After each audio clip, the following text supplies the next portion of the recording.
setahun sebelum saya jadi penatua, sebenarnya hal-hal yang buruk yang sering saya lakukan itu semua sudah saya bereskan. Saya tahu itu semua rencana Tuhan. Banyak teman, kerabat, saudara yang bertanya kepada saya, kenapa saya mau menerima menjadi penatua?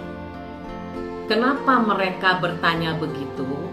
Karena saya mengakui saya banyak melakukan hal-hal buruk yang tidak berkenan di hati Tuhan.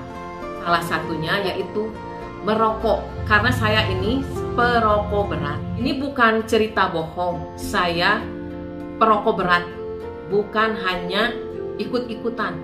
Saya memang perokok berat. Saya merokok dari saya masih usia sekolah, kelas 3 SMP. Saya masih ingat. Saya sudah mengenal rokok.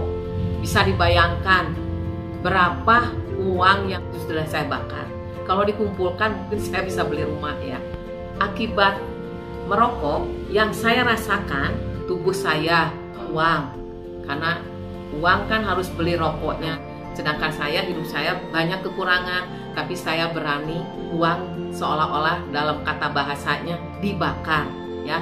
Sehari saya bisa minimal 2 bungkus. Minimal, bisa lebih. Selalu hidup gelisah. Dan kalau ada hal-hal yang sekecil apapun pasti saya besar-besarkan, dan saya cepat untuk naik darah. Dan dalam pekerjaan saya malas-malasan karena ada bekerja harus sambil merokok. Jadi hidup saya selama saya merokok, konsentrasi saya tidak baik. Kelemahan dalam daya pikir, kelemahan dalam mengatur rumah tangga, dan kelemahan dalam mengambil keputusan. Sehingga selalu ada hal-hal buruk, yaitu keributan. Biarpun kecil keributan, tapi bisa membesar, tidak bisa selesai dengan baik. Setahun sebelum saya ada yang melawat untuk memanggil saya jadi penatua, saya sudah meninggalkan hal-hal buruk yang sering saya lakukan. Dan saya selalu berdoa pada Tuhan, karena saya waktu itu sudah belajar juga untuk rajin membaca Alkitab. Nah, ditemukanlah di situ saya ada di Mazmur 32 ayat 5. Saya di situ membaca, dosaku kuberitahukan kepadamu dan kesalahanku tidaklah kusembunyikan.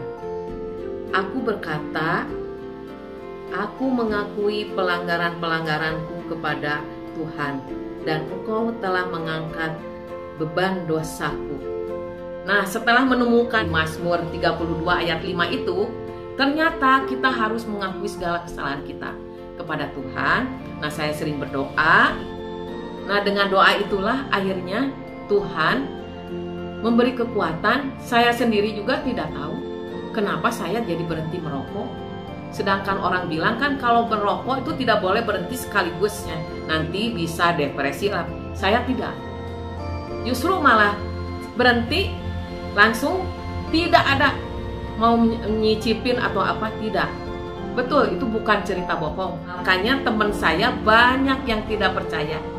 Jangankan teman, saya waktu kerja, owner saya aja nggak percaya kalau saya sudah berhenti merokok. Karena memang saya kan tadinya perokok berat.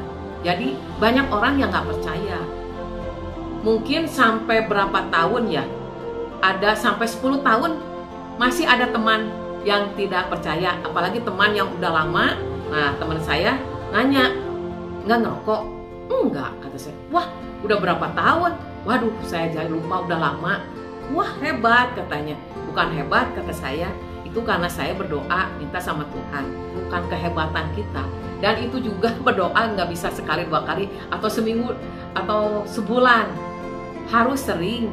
Kadang-kadang saya suka berpikir sendiri, oh ini maksud Tuhan, rencana Tuhan yang saya harus meninggalkan hal-hal buruk. Ternyata Tuhan beri saya duduk sebagai penatua, dan disitulah Tuhan ubah.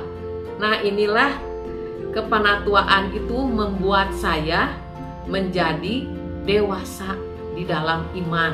Saya membagikan kisah hidup saya ini untuk menjadi berkat. Bahwa tidak ada yang sulit untuk meninggalkan hal-hal yang buruk ketika kita mau terbuka di hadapan Tuhan, mengakui keburukan kita, memohon pengampunan dan pertolongan dari Tuhan.